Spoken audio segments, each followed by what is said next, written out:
Vietnam War. It divided two nations, defined a generation, and left a dark mark on American history.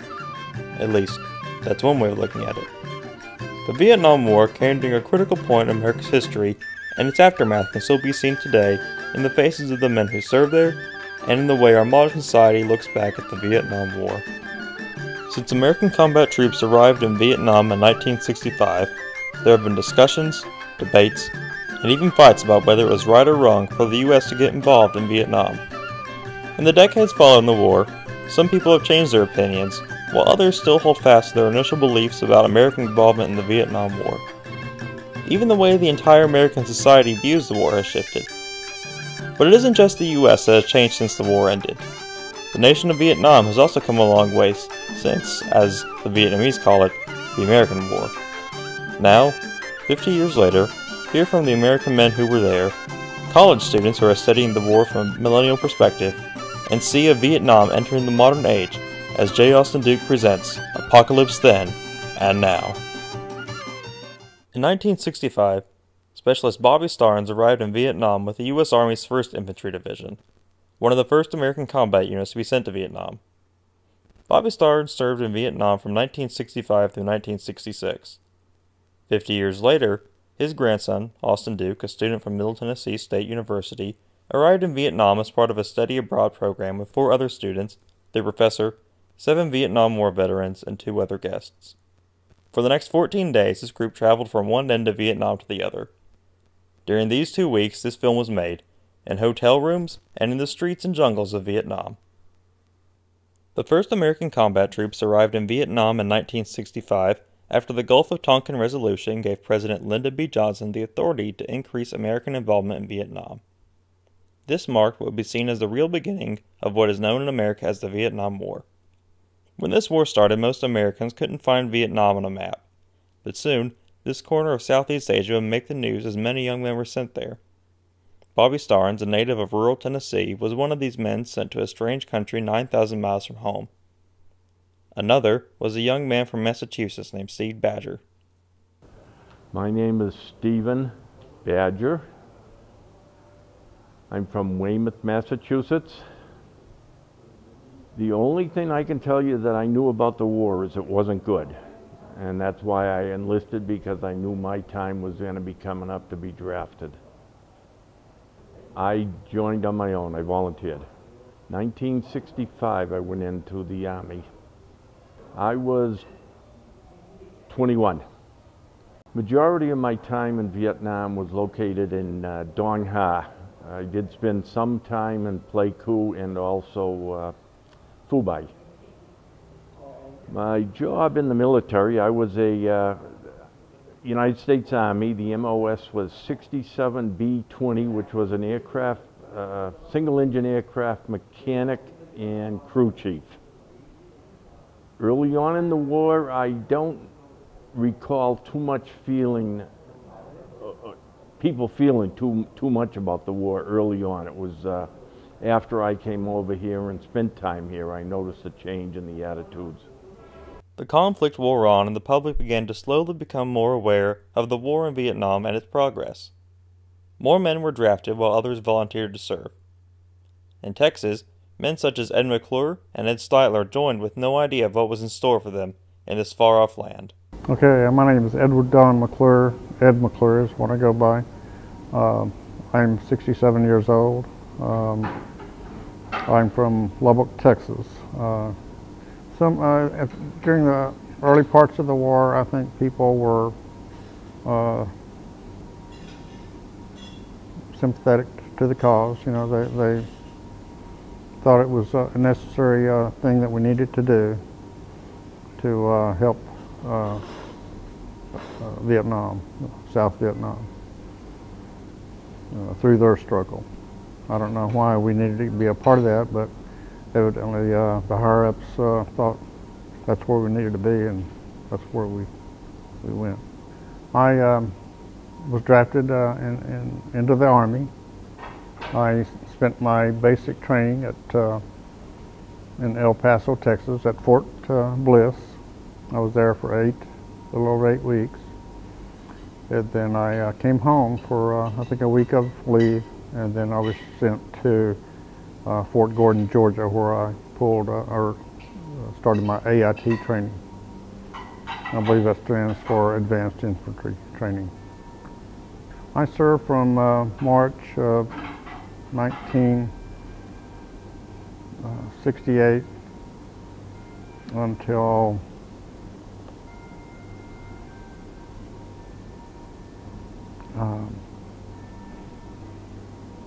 January of 1970. I came into country at Cam Ranh Bay. Spent a couple of days there, then they put a bunch of us on a big Chinook helicopter and sent us up to Camp Evans, up in near the DMC, in the Quang Tri province, I believe. I was the 11 Bravo. That was an infantryman. I knew it was getting really bad over here. It was getting, you hear of all the sons coming home that had been killed, and I just knew that it was building more and more. We were sending more and more troops, and it just didn't seem like there was an end in sight. My name's Ed Steitler. I'm from San Antonio, Texas. When I retired, I was teaching school after 30 years in the public school system in Texas. Currently, I'm retired and I am president of Vietnam Battlefield Tours. I volunteered in January of 1966. When I initially volunteered, I was 18. But I took a delayed enlistment until my birthday in April of 1966. So I turned 19 as I went to boot camp. I arrived in Vietnam in Da Nang and was assigned to the 1st Marine Division, 7th Marines, who were in Chu Lai. So I traveled there, was assigned to India Company, 3rd Battalion, 7th Marines, and then was moved to their location at the DMZ. West of Con Thien. I spent about 4 months in that area. Then I went to Hill 65 west of Da Nang. My job was infantryman. I began as a radio operator, and then I moved to the point and did those 2 jobs for about 6 months, and then I became a squad leader and led a squad in a company. In 1966, I graduated from high school in 1965. I didn't even know where Vietnam was. I didn't think anything of it prior to going. During my time of service, I think there's a lot of people kind of like me that didn't really have much knowledge about it. At the time, it wasn't front page news like it became later in the war. While many of the Americans who served in Vietnam were fresh recruits who were still new to military life, others were already seasoned veterans who had been serving for years. One of these was Bob Burke. Bob had been in the Marine Corps since 1959 and was already a sergeant when he was sent to Vietnam. I'm Bob Burke, retired Marine First Sergeant. I did 20 years in the Marine Corps from 1959 to 1979. And when I got out, I went back to college, got a degree in aviation management, and I've been in airport management now since 1983. Virtually around the world, so it's been a pretty good career. So I've got 32 years doing that. I quit high school when I was 17 and joined the Marine Corps in August 1959. I went to boot camp Parris Island, South Carolina. First duty station was the 2nd Marine Division at Lake Camp Lejeune, North Carolina. Stayed there a couple of years, and then went to Marine Barracks, Rota, Spain, where I spent 2 years in Spain. Great place to be when you're 19, 20, 21. Came back in 1963, and then I went to drill instructor school. I was a drill instructor for 2 years, from 1963 to 1965. I got orders in September 1965, and I went to Marine Security Guard School in Virginia, with the Marine Security Guards for the State Department. I was initially assigned to London, the American Embassy in London, and I was promoted to staff sergeant, and I was reassigned as a non-commissioned officer in charge of the Marine Security Guard in Dhahran, Saudi Arabia. At the completion of that tour, I went to Vietnam. I was assigned to 3rd India Company, 3rd Battalion, 1st Marines. I was a platoon commander and a platoon sergeant of a rifle platoon. I did that from February 1968 until November 1968. Then I was assigned as chief scout for the battalion. So I had 8 Marines, scouts, and then I had 8 Kit Carson scouts. And these were Vietnamese that had Chu Hois. They had were ex-MVA or VC, and they came on our side. So I did that from November 68 to April 69. I rotated back to the States, and I was assigned back to drill instructor duty at Parris Island. So I was there. Well, you know, I joined the Marine Corps when I was 17, and I was a warrior. We all were, and we looked forward to the opportunity to fight. We felt we had to carry on the legacy of the World War II Marines and the Korean Marines. So it was a matter of, okay, you know, if there's a war, we'll go. I really didn't, it was just something that as a Marine, I was responsible to do. In other words, that's why I existed. Once I got there, though, I mean, the picture was different. It wasn't what we all thought it was going to be. And so your attitudes kind of shifted back and forth. I never became anti-war, but I mean, there's nothing really innocent about it. I never really got to the point where I hated it. Didn't like combat. I didn't like Marines getting killed, or people that I was responsible for being killed or wounded. As the war continued, people began to form more opinions about America's involvement in the war. When the war began, most Americans either supported the war or were neutral on the subject. After a few years, however, some were beginning to oppose the war for various reasons. One of these reasons was the draft. Scenes of young men burning draft cards were shown on the nightly news all across America. For some, college offered a way to avoid military service. For others, it was a way in. Men like Joe Krasuski and U.S. Sam Grant used their college education to join the military as officers. Okay, my name is Joe Krasuski. I'm from New Hampshire. Lived in New Hampshire for the last 42 years. Before that, just about everywhere else in the country.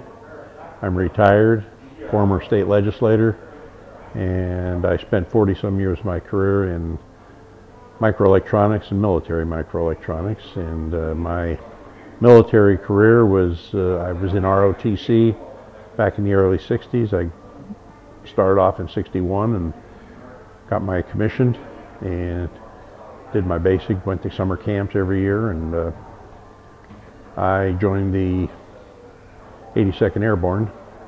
I was on the 3rd Brigade, the Golden Brigade, 505, and I was intending to make the military a career. But circumstances changed that cut that one short. Well, I was sent into, I came in through Saigon, Tan Son Nhut, and up to Pleiku over to Camp Radcliffe. I was a platoon leader. I was a 2nd lieutenant, newly minted, and I was on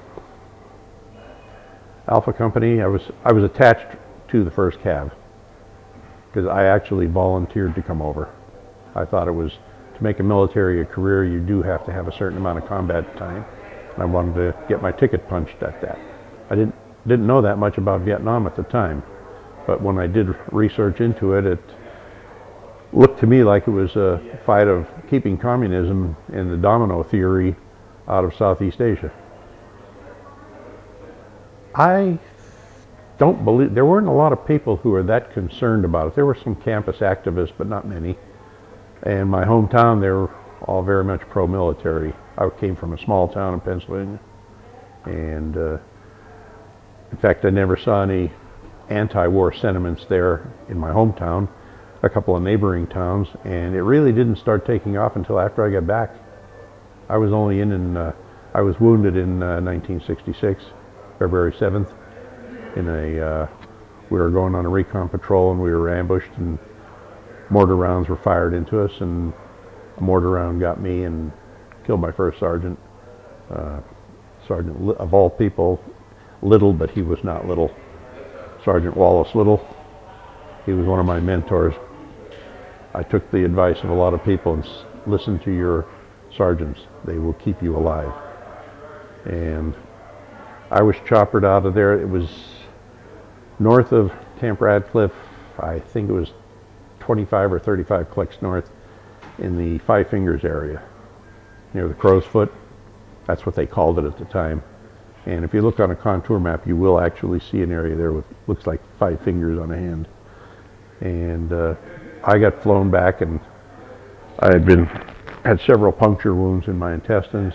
A piece of my arm was taken off here, and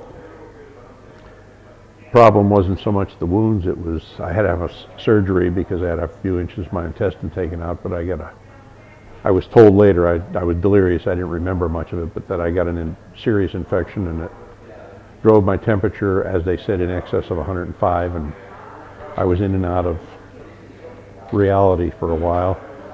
And when I came to and actually started to recover, found myself in a hospital up at Fort Lewis, John Madigan Hospital. For some reason they shipped me back there to be treated. And there was a tube going in. They were actually, I forget what they called it, but they would pump in antibiotic solution in here and take it out here. So it was like constantly being bathed, and they said that's what saved my life. And I'm not sure whether they put excrement on those mortar rounds or not, but that was what I suspected. And while I was in the hospital, the full bird colonel that ran the unit there came in to see me one evening, and we had a little talk, and he said, "Looks like you want to make the service a career." And I said, "Yes, sir." He says, "But I also noticed that you're married and you have 2 little girls." I said, "Yes, sir." He says, "How do they feel about it?" "Well, my wife seemed to be supportive. Kids can't talk for her, they're too small." He says, "Would you like to live to see your grandchildren?" And I said, it stopped me cold. I said, "You can do that?" And his exact words were, "Son, around here I'm God." He says, "Don't give me an answer until tomorrow." And the next day I said, I thought about it, and I took him up on the offer. And I didn't get mustered out there. I went back to Fort Bragg, and I got mustered out there about 2 weeks later on a medical discharge, and went home, didn't say anything, and went back to school. Got my master's in chemical engineering, chemistry, and went into work, started working, and never spoke to anybody about it. And I often felt like I bugged out. Friends of mine died, troops of mine died, and I didn't. And actually felt guilty until a few other friends of mine, servicemen, reminded me that I did pay some price. I said, "Yeah, but I didn't pay what I should have paid."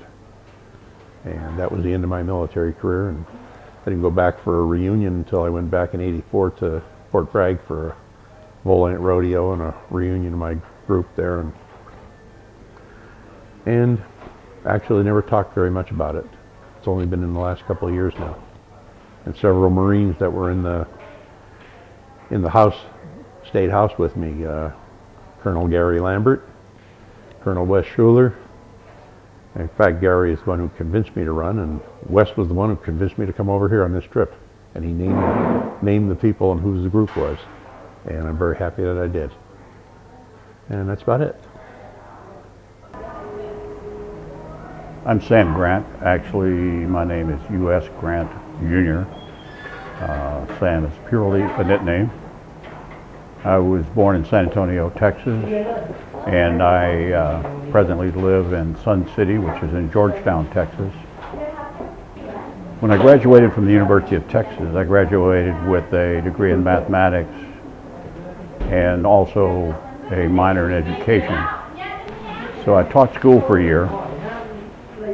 Vietnam was beginning to heat up quite a bit, so I felt that it was my obligation to do something for my country.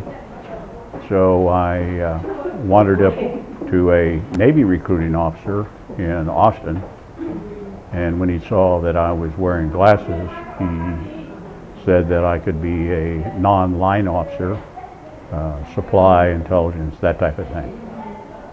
Well, I had a 4A deferment, and I just didn't feel like I wanted to give up a deferment to be a non-line officer, even though now I realize how important they are. So I wandered on up the street to the Marine Corps Officer Selection Officer, and he gave me the spiel that if I came in the Marine Corps, I could pursue any military occupational specialty, MOS, that I wanted to, which would include infantry, artillery, or any of the combat arms. So I signed on the dotted line and reported to Officer Candidate School on the 10th of October of 1966. Well, after OCS, Officer Candidate School, I went on to the basic school for a period of about six months. Was assigned as an artillery officer, which was really my first choice. Spent about 10 weeks at Fort Sill learning to be an artillery officer. During that time, I volunteered and requested to get a secondary MOS as a Naval Air Observer. That school was taught at New River in North Carolina. When I arrived in Vietnam, I was assigned to the 11th Marines, furthermore to the 4th Battalion 11th Marines, and finally to the Kilo Battery, which was on Hill 65. I was with Kilo Battery for approximately 6 months. Then I moved up to the 11th Marine Headquarters to be a watch officer and to function as an air observer. Well, the question is, what did I think about the Vietnam War before I joined as a Marine officer? I felt that our country was doing the right thing. I still think we were. My perspective on that really hasn't changed. I think that the way the war was fought because of politics and other nuances which caused us not to be as efficient as we could really led to the capitulation of the South Vietnamese back in 1975. While Americans were only beginning to become divided, the Vietnamese people were already deeply fractured. For the Vietnamese, the war was a civil war to decide the fate of their people. Vietnam had been split into two countries in 1954 after the French were defeated. The North became the Democratic Republic of Vietnam under the Communist government in Hanoi, while the South became the Republic of Vietnam, a democracy with its capital in Saigon. Even within the democracy of South Vietnam, there was further division. South Vietnamese citizens who supported the communist regime in the North formed the Viet Cong, a guerrilla force that fought in conjunction with the North Vietnamese regular army to defeat the Saigon government and unite the country under communist rule. The greatest shift in American public opinion against the war came in 1968 as a result of the Tet Offensive. During the Tet Offensive, the Viet Cong guerrilla forces launched attacks against major cities in South Vietnam. Some of the heaviest fighting occurred in the ancient city of Hue. Today, you can still visit the old citadel and royal palace that was once the home of the Vietnamese imperial family. But almost 50 years ago, this was the site of intense combat between the Viet Cong and the U.S. Marines sent to recapture the city.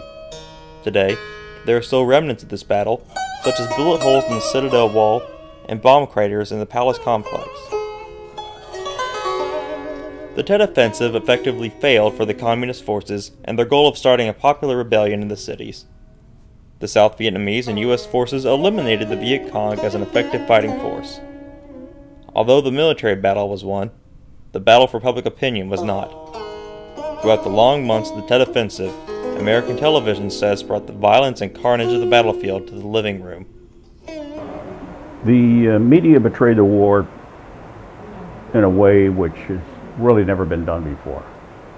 If you go back to World War II, if I could put it bluntly, the media was on our side. It seemed to me that during the Vietnam War, particularly as the war progressed, they began to focus on how badly the war was going, when in fact it was going pretty well as far as militarily was concerned. My opinion is that they were sensationalistic and they were biased and they looked for more errors of mistakes that our side made and papered over or didn't even by omission they lied about the enemy. And I felt a sense of betrayal. I felt the politicians were running the war, not allowing service, the actual people who have to prosecute the war, not giving them all of the support they should have. And I think that proved out in many occasions. And for example, just take the one big one, when the Tet Offensive, I saw that as an absolute military victory for the U.S. Yet Walter Cronkite and the other people come on and say it wasn't. To say that we are closer to victory today is to believe, in the face of the evidence, the optimists who have been wrong in the past. To suggest we are on the edge of defeat is to yield to unreasonable pessimism. To say that we are mired in stalemate seems the only realistic, if unsatisfactory, conclusion. On the off chance the military and political analysts are right, in the next few months we must test the enemy's intentions in case this is indeed his last big gasp before negotiations. But it is increasingly clear to this report that the only rational way out then will be to negotiate, not as victors, but as an honorable people who lived up to their pledge to defend democracy and did the best they could. And that's pure, unadulterated bull. Well, as you know, back in the States, everybody was against the war, and I found, or I felt that the press was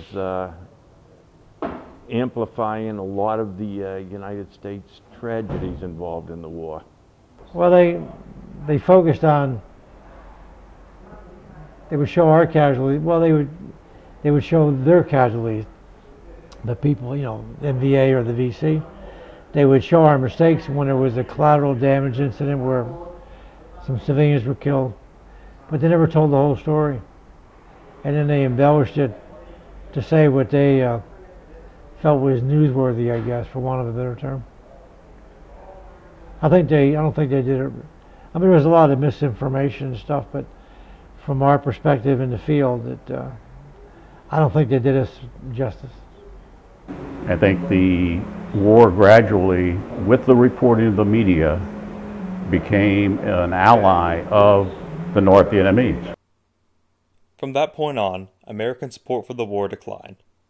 The anti-war movement grew. Protests and demonstrations occurred all over the nation on college campuses and in city streets. Richard Nixon was elected president as a candidate who would get America out of Vietnam. Then I say the time has come for the American people to turn to new leadership, not tied to the policies and mistakes of the past. I pledge to you, we shall have an honorable end to the war in Vietnam.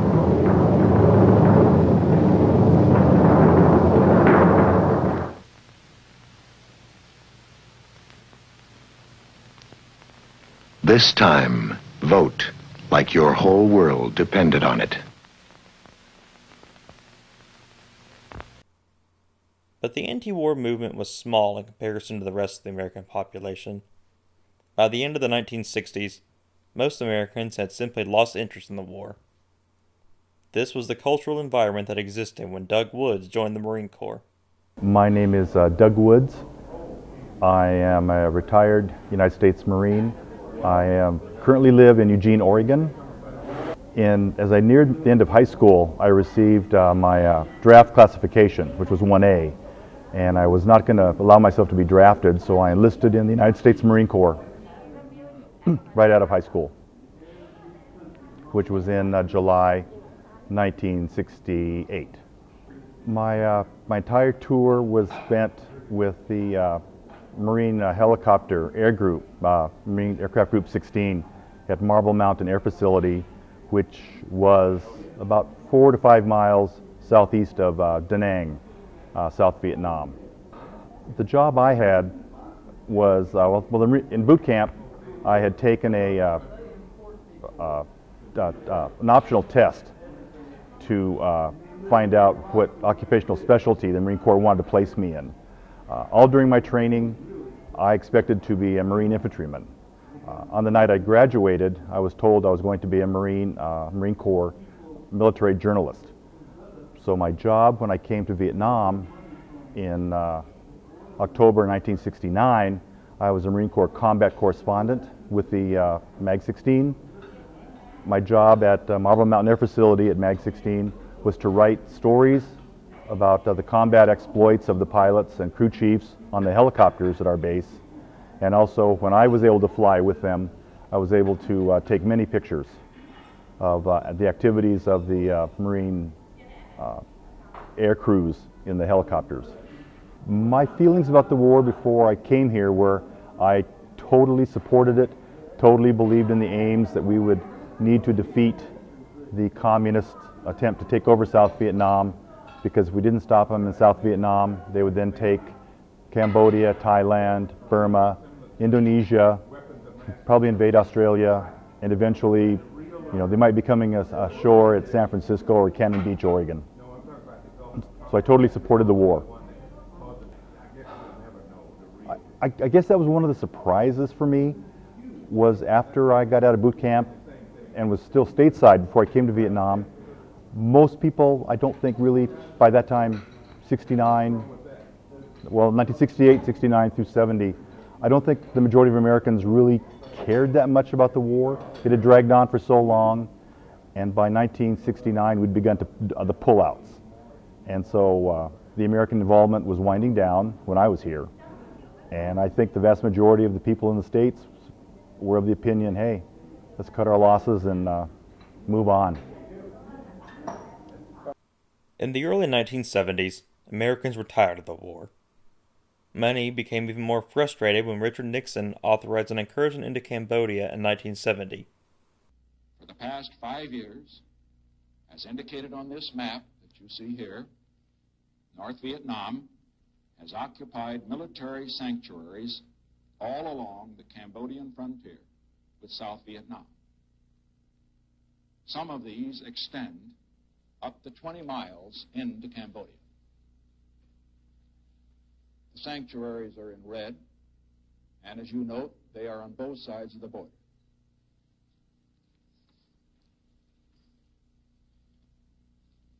They are used for hit-and-run attacks on American and South Vietnamese forces in South Vietnam. These communist-occupied territories contain major base camps, training sites, logistics facilities, weapons and ammunition factories, airstrips, and prisoner-of-war compounds. The goal of this operation was to eliminate the Viet Cong forces taking refuge in the neutral nation of Cambodia. Although seen by many as an escalation of the war and a break with Nixon's campaign promises, the Cambodian campaign did accomplish many of its military objectives, and the U.S. military was able to decrease its troop strength in Vietnam. The United States signed a treaty back in 1973, and which also the North Vietnamese signed, which was supposed to turn Southeast Asia into a non-combatant zone. They were supposed to pull their troops back. We went along with the treaty and pulled our troops out. We agreed at that time, if the North Vietnamese failed to live up to the treaty, that we would provide them with logistical and fire support, which Democratic Congress, when the Easter Offensive of 1972 occurred, and then again in 1975, we didn't live up to our part of the agreements. Late in 1973, the North Vietnamese Army invaded South Vietnam, and on April 30th, 1975, Saigon fell to the Communists, and the Republic of Vietnam was no more. U.S. combat forces did not intervene. American combat involvement in Vietnam lasted for 8 years and came to define an entire era of American history. The Vietnam War became a part of America's collective psyche. In the years after the war, people began to reflect on the experiences of Vietnam and try to figure out what we learned there as a nation. In the late 1970s and 1980s, movies like Apocalypse Now, Rambo, and Platoon attempted to interpret the Vietnam experience and comment on the nature of war.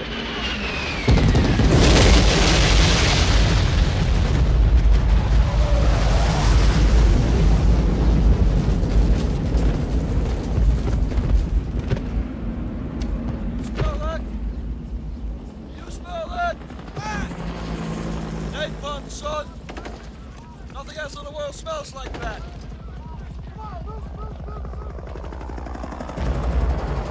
I love the smell of napalm in the morning. You know, one time we had a hail bomb for 12 hours. When it was all over, I walked up. We didn't find one of them, not one stinking dink body. Smell, you know that gasoline smell. The whole hill. Smelled like victory.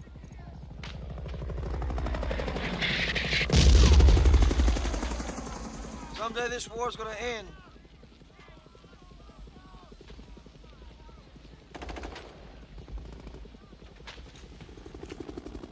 For some of the men who fought there, their personal opinions on the war also began to shift. Many who joined the military and went to war with the belief that the war was about defending democracy now had a different viewpoint. As far as the war goes, polling and stuff that was done in the late 70s after the South had fallen to the North, the vast majority of Americans polled said they wanted no more Vietnams. The biggest change I think that I've noticed is that for me and the hundreds of thousands of other servicemen who served here, you know, for so many years we were blamed for losing the war. But I think now people have come to realize that whether it be Vietnam or any other war, you know, they are government administration driven. That you can't blame the soldiers, the sailors, the Marines, the airmen for doing their duty in support of their national aims. You know, so no longer do I feel I'm being blamed. I think people look more to what the government has asked people to do, you know, and we did as we were asked. I just think that they realize now that it was a futile effort and an unnecessary act that our country did. We shouldn't have been there. We stuck our nose into somebody else's civil war, and we shouldn't have done that. What I feel most of all is that it was not properly prosecuted because political entities and people who had no skills or no right to do it, they may have had the legal right, but they didn't have the moral right to influence it the way they did. Decisions were made on the basis of politics, not on the basis of tactical or strategic, and people died because of that. I guess my attitude is the politicians sold us out, and they sent us to do a job, then won't let us do it. Well, I think everybody's has, myself included, you know. I mean, if you look at the overall prosecution of the war, there was a time when most of us changed our perception of what we were doing. But that doesn't, you know, that doesn't mean to me that I wasn't doing the right thing at the time. It seemed appropriate and was good. American society moved on and grew up. The children of the men who fought in Vietnam had children of their own.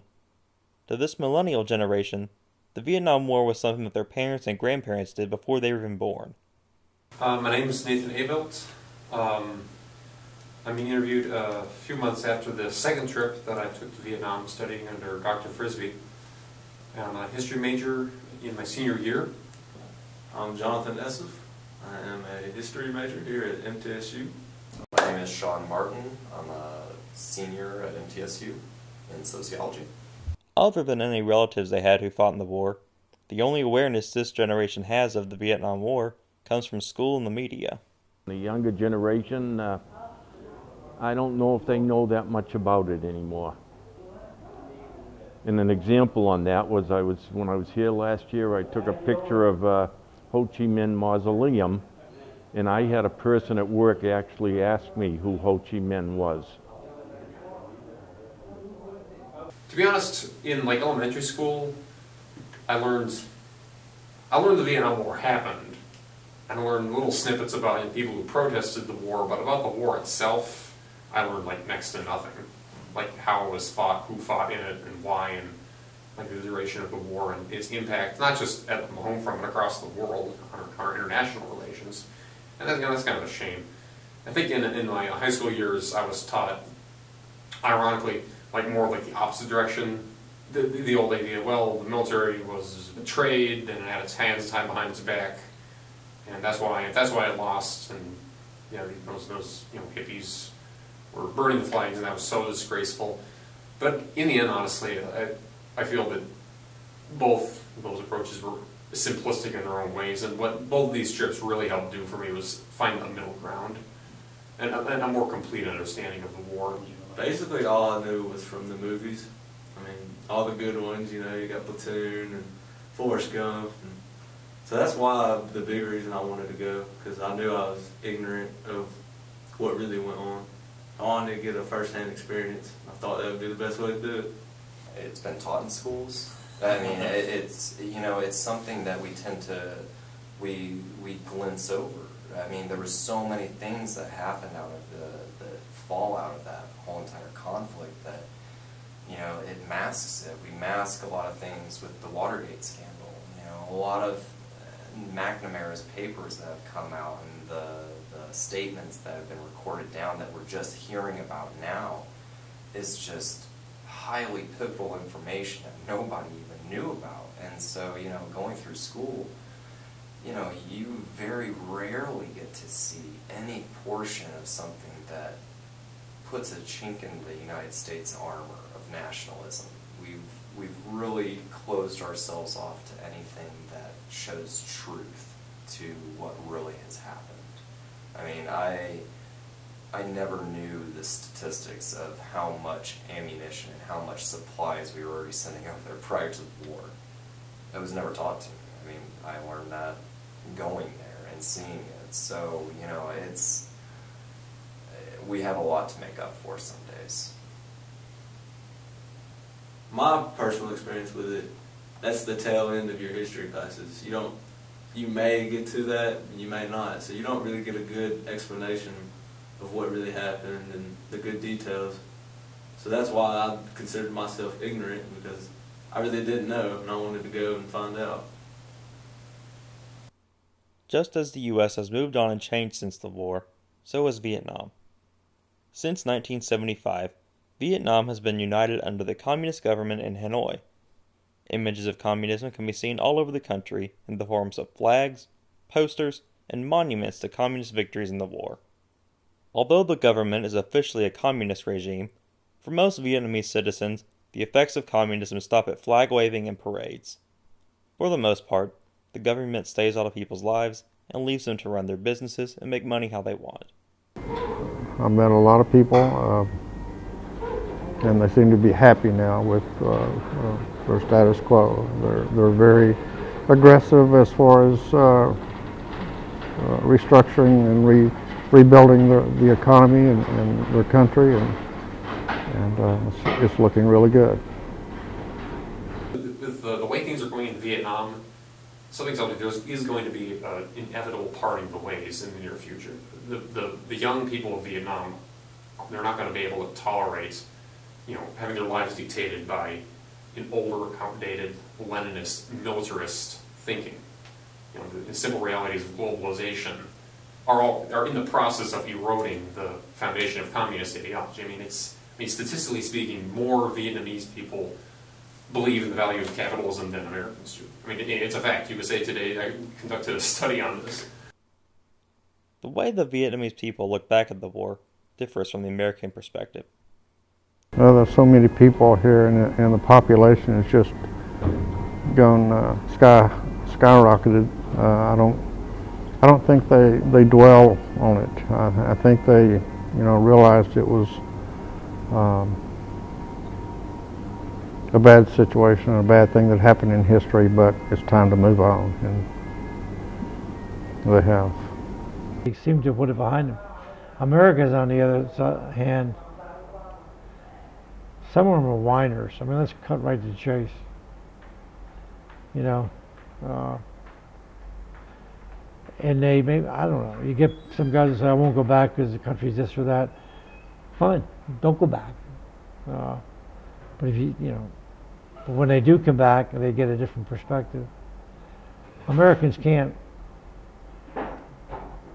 They just can't let go, I don't think. Or they don't want to let go. And they won't change in some degrees. They won't see it for what it is, As far as the Vietnamese people are concerned, the war is a distant memory of their grandparents. The vast majority of the Vietnamese population is 35 or under.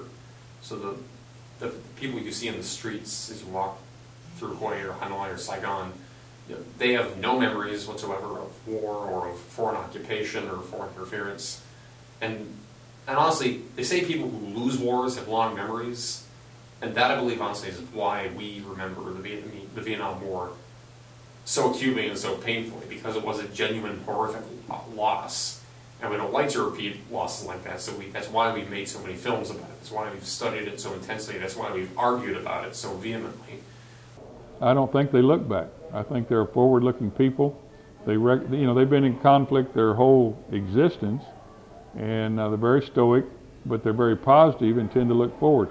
In my travels and many returns here, I can't find anybody that's bitter and wants to point an accusing finger at any American. I see everything's being positive. I'm sure there's probably that individual, but for the most part, there's smiles on their faces and welcoming you to their country and saying hello, and everyone wants to speak to you. Although most Vietnamese people do not give much thought to the war, the Vietnamese government has a very particular way that it wants the people to remember it. They look at their victory, as a major victory over a major world power, the United States of America, and they do celebrate that. I think one of the interesting, ironic aspects of it is that in other ways they celebrate even more beating the French in 1954, when the North gained its independence. They look at the war after that as the American War, in which we supported I think they call them the puppets in the South. And I think the South Vietnamese are proud that they persevered, and granted they had help, Soviet Union at that time and China, that they were able to defeat the United States of America in a major military conflict. That's to their credit. They won the war. They can celebrate it that way. Mentioning South Vietnam as an independent nation or flying the flag of the Republic of Vietnam can be grounds for imprisonment. Only a few remnants of the Army of the Republic of Vietnam are allowed to remain, such as a cemetery in Bien Hoa, where many locals have family members buried. Despite all this, the U.S. and Vietnam have had normal relations for 20 years, and many American companies have factories in Vietnam. Most Vietnamese people are friendly towards Americans and don't even give a second thought to the violence that once occurred between our two countries. I think that I haven't found too many Vietnamese that have been here in these two tours that have seemed like they've harbored the war or been angered by the war. They might have, but they don't express it as much as I think we would if we, were angry at it. I think they've got past it because they've had so many years of war in this country. Well, Vietnamese, I've talked to a lot of them, and they've lost family members in the war, and there's no animosity. At least I didn't detect any. Maybe some of the old timers there might be, but I really haven't seen any of it. They pretty much put it behind them. And now I've never been treated bad. And I've been coming here since 2000, well, first time 2001. I've never been treated bad here. Always friendly and congenial. As we look back at the 50 years since the Vietnam War started, our society's views on the war have changed as the population shifts further and further away from the generation that served. Unfortunately, being sort of taken out of time and not being born and not living through the experience and watching it all unravel myself, you know, I've always felt that it was a little pushy at the point. You know, we were at a point in our time as a country where all we saw was red state, blue states of nations. So to try to figure out who as a red state was actually all right to be in parley with, you know, I don't think that we as a country were even ready and willing to negotiate something like that. So maybe the involvement was a little heavy to a point because of France's involvement. We were allies. And so, you know, I just always assumed that it was more or less along the lines of something that the government wanted, but never the nation itself wanted to pursue. I'm still not satisfied that the media has ever come around to the realization that they were a major factor in us, starting to say, losing that war. We did not lose that war. An event as significant as the Vietnam War leaves an undeniable mark on a society's collective psyche. The Vietnam War is part of America's public memory and gets brought up nearly every time the U.S. government considers going to war. But just what have we learned from our experiences in Vietnam? Do we learn anything? Do we view war any differently since Vietnam? Oh yeah, I think so, but we still stick our noses into places that we have no business in. After Vietnam, I hoped they would, but I'm probably a little more cynical maybe than some people. You know, when the president and his administration, regardless of party, you know, say that, hey, you know, we're in danger, whether there's any facts to support it or not, in the media, jump on board, you know, and say, you know, put forth what the government claims are, the public automatically unites and backs the endeavor, the war. Whether it be right or wrong, history always records, you know, makes the judgment. But I don't think it's really changed any. You know, people are people. You know, we want to be protected, we want to be safe, and if we're told we're in danger, we will unite. Somebody said, and I have to paraphrase it, there's no one that hates war more than those of us that have to go out and do it. I don't think the general populace understands that.